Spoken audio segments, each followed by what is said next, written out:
How do you like that brand new intro? Well, it's actually something we made a while ago, recycled. So anyway, the reason I have an episode mid-afternoon is because we have some breaking news. There is a new website out because because they are afraid of something. That's all I can say. They are afraid of something. First, I just want to quickly promote my t-shirt. Powerofthememe.com, match my plaque, powerofthememe.com.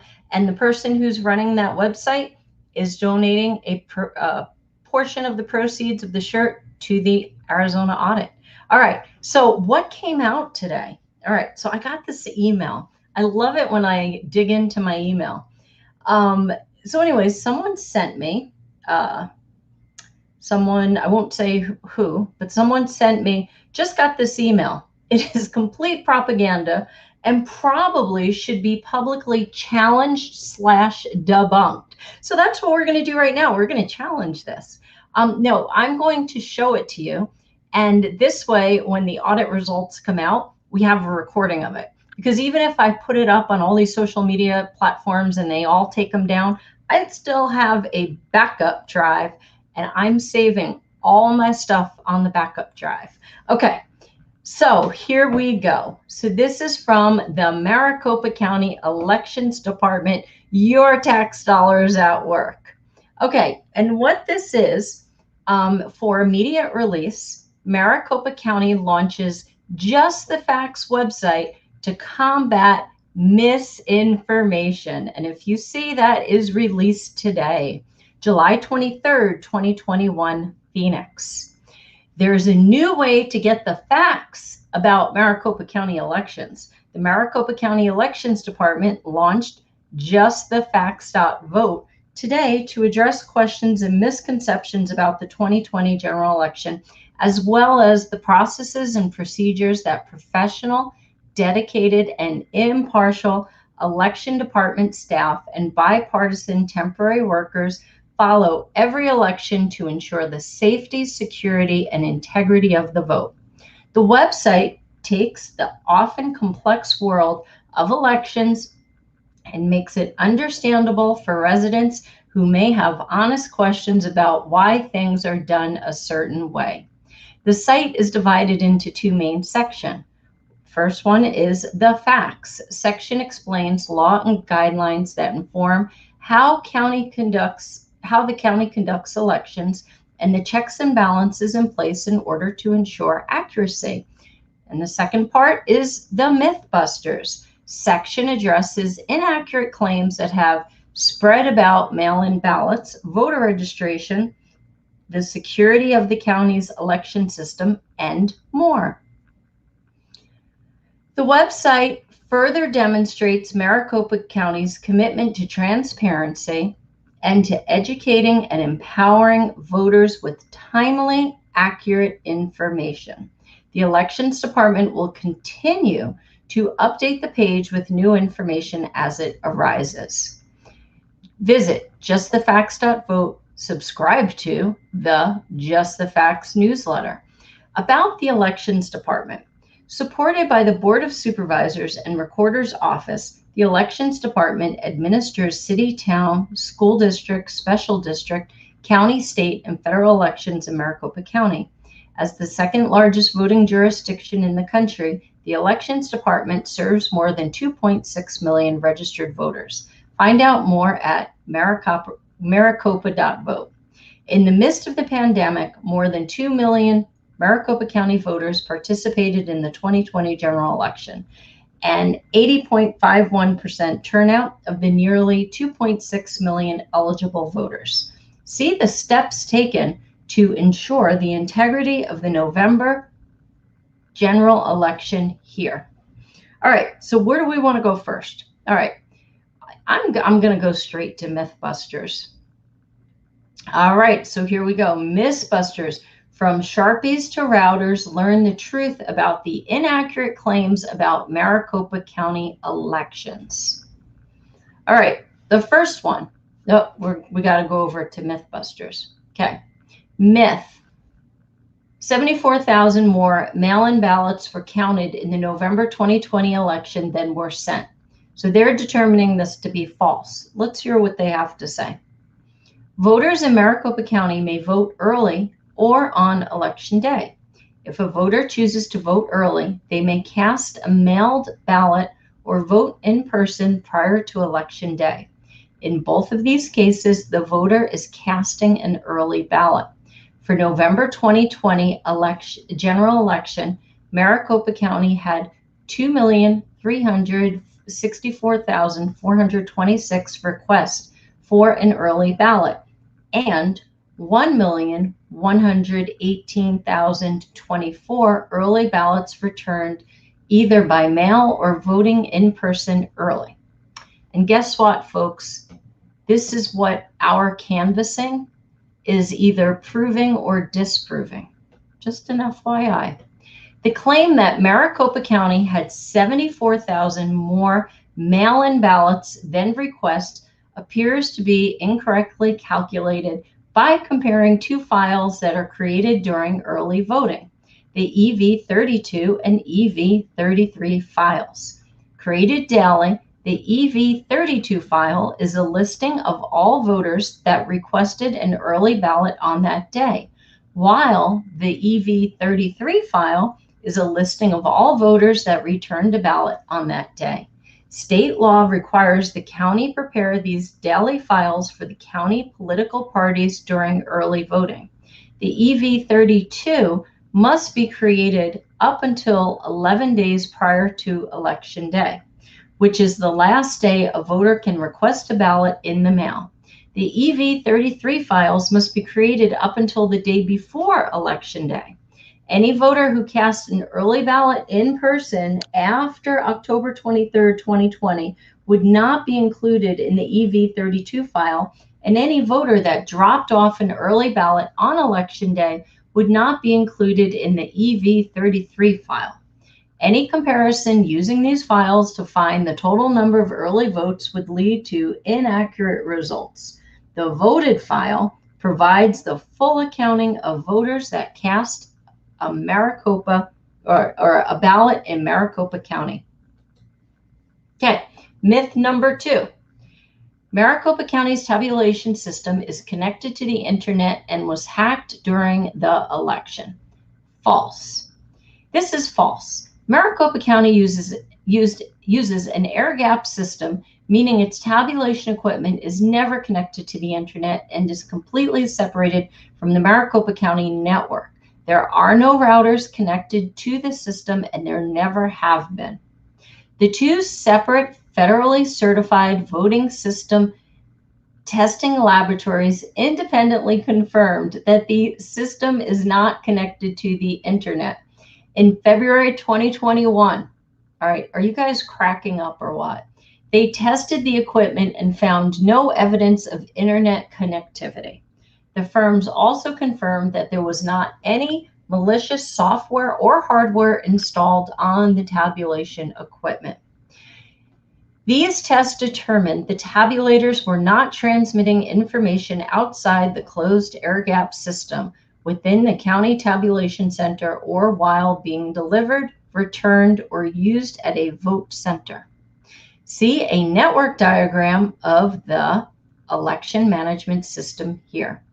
As a best practice, we are always preparing for potential issues that could impact elections.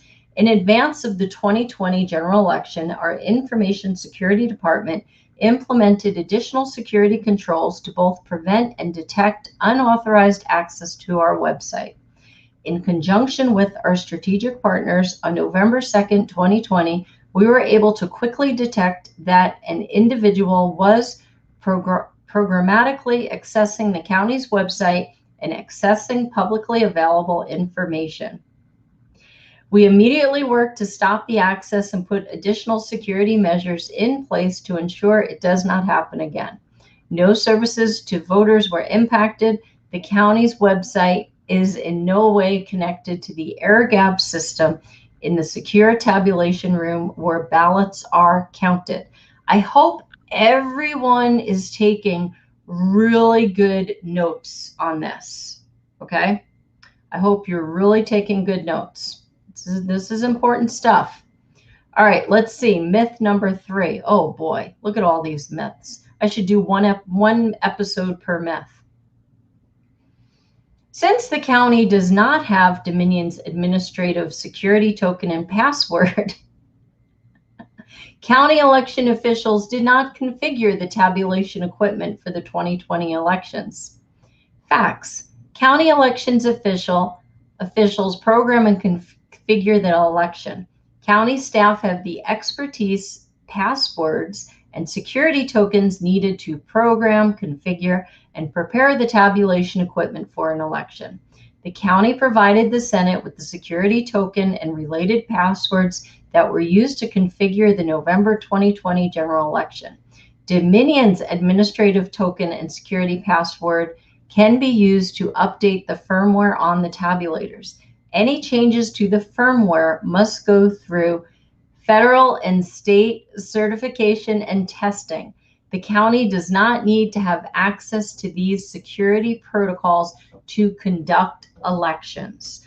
All right, I really hope that you are seeing through this. I really hope that you understand that they probably just spent, I don't know, $20,000, $30,000 in employee resources and getting this website together. And I'm going to tell you right now, if we start getting a fact checker on some of this stuff, we're going to embarrass them. This is just, it's unreal, but it is what it is. So cancel all the people on YouTube like me and put up websites like this with half-truths. Okay, myth number 4. The county does not change its electronic management system's passwords. False. Maricopa County has a robust set of security controls to prevent unauthorized access to its election management system, tabulation system. This includes maintaining the tabulation system and central count equipment in a secure ballot tabulation center with access controlled by badge readers. Only staff members that have a direct responsibility are provided access. The tabulation system is monitored by cameras 24 hours a day and 7 days a week. We also use a series of passwords that provide different levels of access to tabulation system and equipment. To access each tabulator, an operator needs a series of 2 passwords and a security token key. Prior to each election, we change the password that is used to access the election program and to tabulate ballots. In addition, ballots are only tabulated when political party observers are present. The political party observers verify that the total number of ballots tabulated on each tabulator at the beginning and ending of each shift. At the end of each day, the totals are reconciled. The process independently validates that ballots are only counted when political party appointees are observing the process. Myth number 5. By not updating the tabulation equipment with Windows updates or security patches, the tabulation equipment is at risk. False. The U.S. Election Assistance Commission's Testing and Certification Program, version 2, sections 1.6, 3.42, 3.43 requires that any software and security updates to the tabulation equipment must first be authorized by the tabulation vendor and thoroughly tested by certified voting system testing laboratories. If Maricopa County were to implement a software or security update without it being tested and approved by the U.S. Elections Assistance Commission, the county's tabulation equipment would lose its federal and state certification. This is not only a requirement, but it's also a best practice to implementation to ensure that each update does not pose a risk to the tabulation system. To ensure security vulnerabilities are not introduced after a tabulation system is certified, the county must also maintain an air-gapped network. All right, I'm going to come in here for a second. So do these people who put this together not realize the brains that are working behind this audit? I'm just curious. Do they not realize that the audit team can run circles around all of their mythbusters? We will see. I'm glad they put this up. This is pretty exciting. All right, myth number 6. Maricopa County relaxed signature verification requirements. False. Maricopa County follows rigorous state signature verification guidelines, and staff receives training prior to the elections to ensure compliance. In June 2020, all full-time staff members that perform signature verification in Maricopa County completed a statewide signature verification certification course offered by the Associated Forensic Laboratory, LLC. Gee, I wonder who they're owned by. Myth number 7. Maricopa County's ballot duplication process allowed illegitimate ballots to be counted. False. At no point were illegitimate ballots duplicated or inserted into the duplication process. To ensure ballots can be counted for voters that are in the military, temporarily overseas, vote using large print or braille ballots, or return a ballot too damaged to be by the tabulator, Maricopa County duplicates these ballots. During the duplication process, the Elections Department assigns a matching serial number to both the original and duplicated ballot. This number can be used to compare the original ballot with the duplicated ballot. The accuracy and completeness of Maricopa County's duplication process was confirmed in court. Ward versus Jackson, where the plaintiffs randomly sampled 1,626 of the 27,000 duplicated ballots to be reviewed. The Arizona Supreme Court affirmed the lower court ruling, concluding unanimously that the challenge fails to present any evidence of misconduct, illegal votes, or that Biden electors did not, in fact, receive the highest number of votes for office, let alone establish any degree of fraud or sufficient error rate that would undermine the certainty of the election results. Arizona, is that Arizona Southern Court, December 9th, 2020? There may be some instances where the serial number was printed over the timing mark on the original damaged ballot.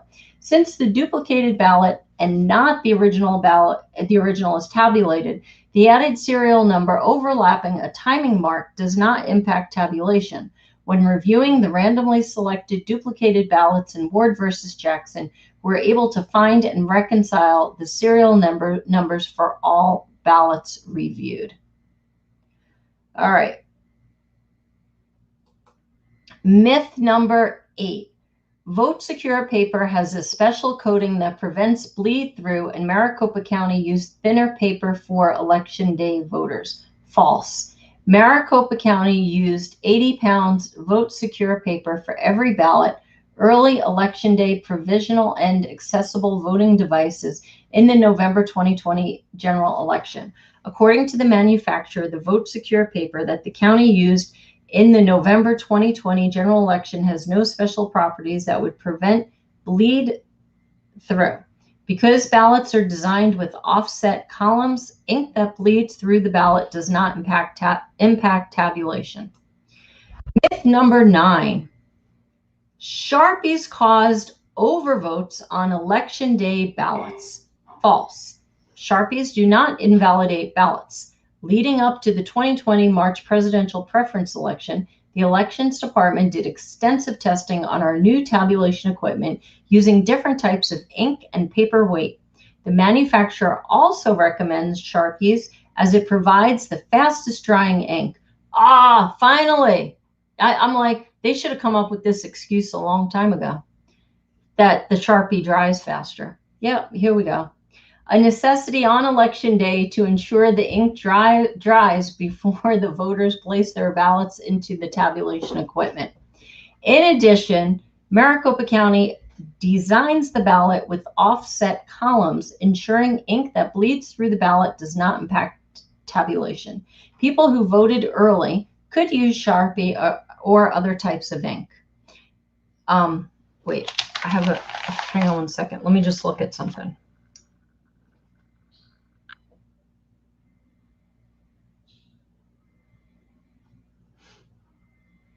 All right, I was looking at something.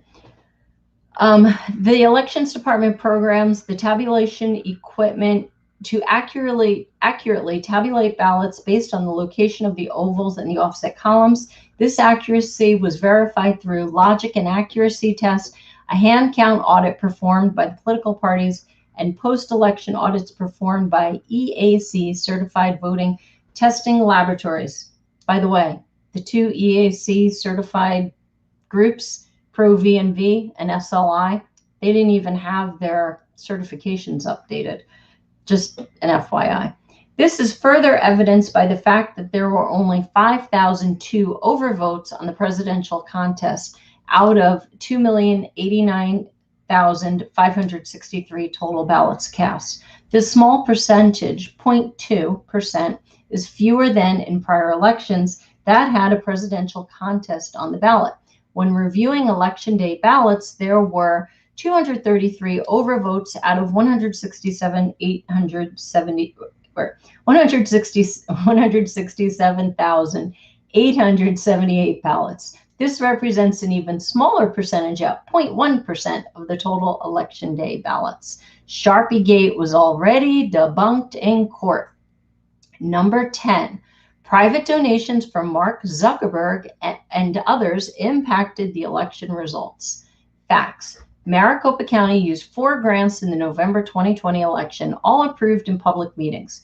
2 grants were from nonprofits. 1 was from a state-funded grant, and 1 was CARES funding from the federal government.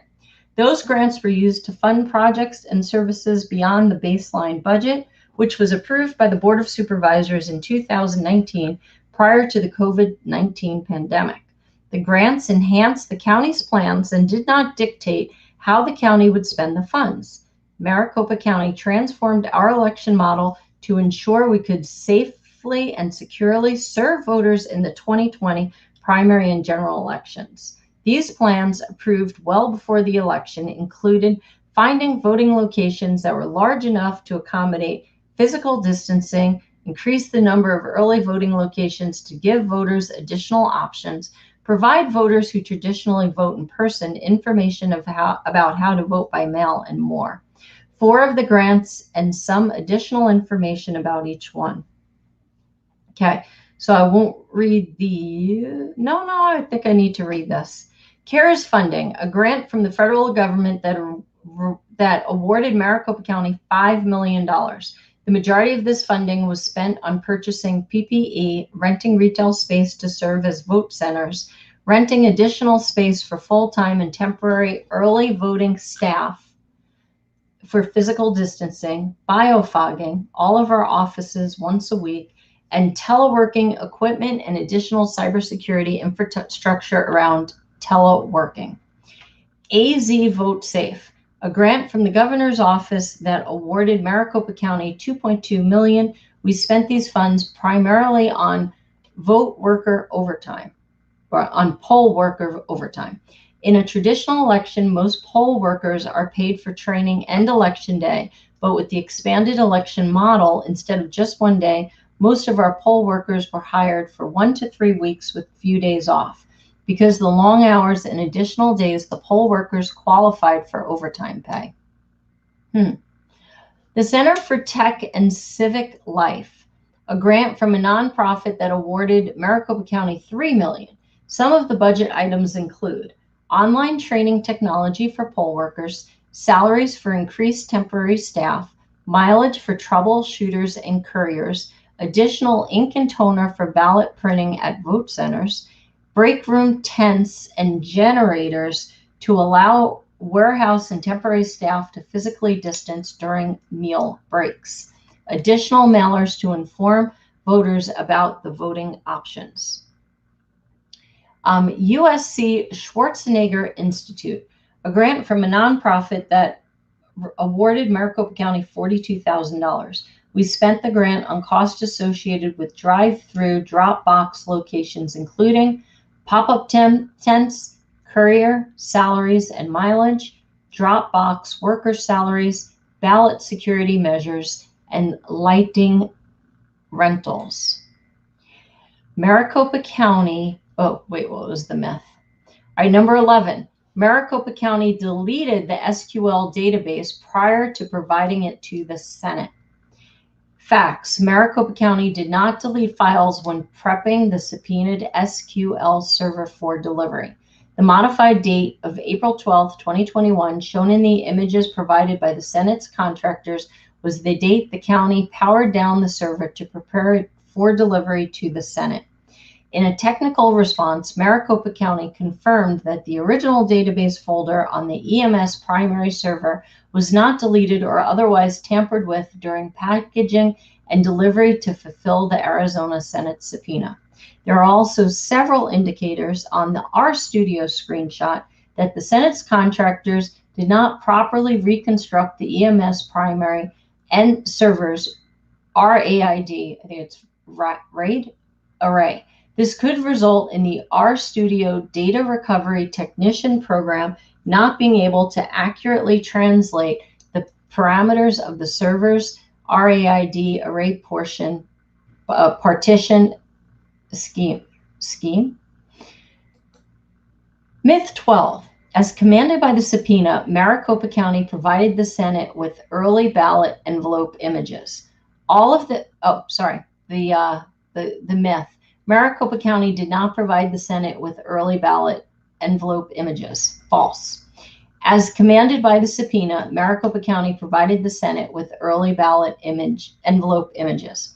All of the ballots counted in the 2020 November general election have been removed from their affidavit envelopes, which makes it no longer possible to tie the ballots back to a specific voter. Arizona's Constitution entitles every voter to a secure ballot, which is why the county puts no identifying information on a voter's ballot. That really has nothing to do with it. All right, myth 13. 3,981 voters were registered to vote after the deadline in violation of an Arizona Supreme Court ruling prior to the election. Facts. Our analysis of the voter rolls found no evidence of any ballot counted from a voter registered after the voter registration deadline. The courts extended the general election voter registration deadline to October 15, 2020 at 11:59 p.m. Only voters whose forms were received by the deadline were eligible to vote in the election. Between the original October 5th deadline and the court-ordered extension, the county received approximately 18,529 voter registration forms. Voter registration staff completed processing the forms around October 23rd. If any of the voter registration forms were incomplete or deficient, election laws and policies require that the county put the voter on suspense. Set to suspend. The county notified these people of the issues and ways to rectify their registration form in order to be officially added to the voter rolls. In these cases, once we receive the correct information, they're officially added to the voter rolls. State law dictates that the voter would be considered registered from the date they submitted their original registration form. Additionally, there are approximately 7,605 provisional ballots that were cast and ultimately rejected because the voters were not eligible to vote in the election. However, there were 6,198 voters that cast provisional ballots. These were researched and found to meet the legal eligibility requirements and were counted as part of the official returns for the November general election. Myth 14. 11,386 November general election voters were illegally allowed to vote because they were listed on the December 2nd, 2020 voter file, but not listed on the November 7th, 2020 voter file. False. Our review of the November 7th and December 2nd files from the 2020 found that every voter on the December 2 voter file that was legally given credit for voting during the November 2020 general election was registered by the October 15th deadline. It's important to know that Arizona law allows provisional ballots to be processed up to 10 business days after the election. The November 7th file would not have included all provisional ballots or provisional ballot processing results. It is common for a voter that was previously on suspense or in an inactive status to vote provisionally and cure their registration status and be added back to the official active voter rolls. Additionally, voters that cast a provisional ballot that are rejected are often complete new voter registrations and appear on the voter rolls in subsequent months. Myth number 15. Maricopa County has over the myth. Maricopa County committed fraud because 18,000 people voted on election day, but were subsequently removed from the voter rolls. False. Maricopa County has over 2.6 million registered voters, and it is not usual for there to be tens of thousands of changes to the voter rolls each month. In fact, our analysis of the actual voter registration database confirmed that there were 13,320 voters removed from the voters' rolls between November 3rd, 2020 and January 2nd, 2021. The majority, 7,916 of these removals, were because a voter moved out of Maricopa County or passed away during this period. The remainder, 5,404, were for situations such as felony convictions adjudicated as incapacitated or by the request of the voter to be removed from the rolls. Okay, so there we have it, folks. That is Maricopa County's response to pretty much the Senate hearing that happened 1 week and 1 day ago. So what I'm going to ask you all to do is to stay tuned, because this is going to get really fun and really interesting. And may Arizona be the first domino to fall. Have a great day. God bless you. And God is in control.